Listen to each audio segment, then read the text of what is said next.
अतु school channel रे सनम को सगुन दाराम आ तेहेन दोबन पढ़ाव पारसी पोहा पोथी खुना गे तुयु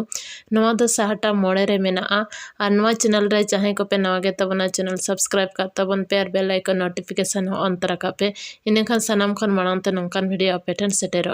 चलो तो बन पढ़ाव लगे। तुयु तुयु दो जतो पड़ा गे मेना कोआ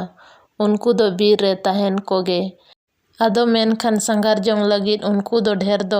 अतु सुर कोरे गे को तहेना। नोडे मिटा आटण हुयुक कना संगार जोंग दो हुयुक कना सेंद्रा जोंग लगित तुयु दो ढेर दो अतु सुर कोरे गे को तहेना। उनको दो ढोडा कोरे बुदा दानांग कोरे को चुकू बड़ा कोआ बाको नेल होचोआ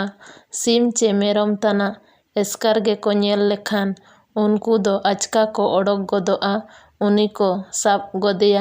आदो को अतकिर गोद काया। होय नोडे जहाँ पे नेले नुई दो तुयुआ चितर कना नुकु दो सीम चे मेरम को जम कोआ और अतु सुर कोरे को तहेना। इना तायम बन पढ़ावा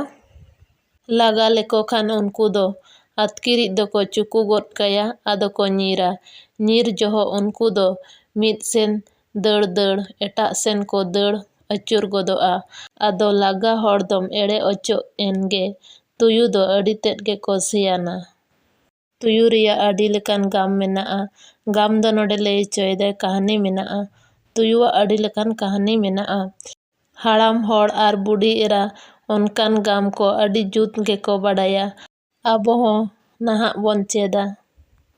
नवा गे ताहे कना पारसी पोहा पोथी खना तुयु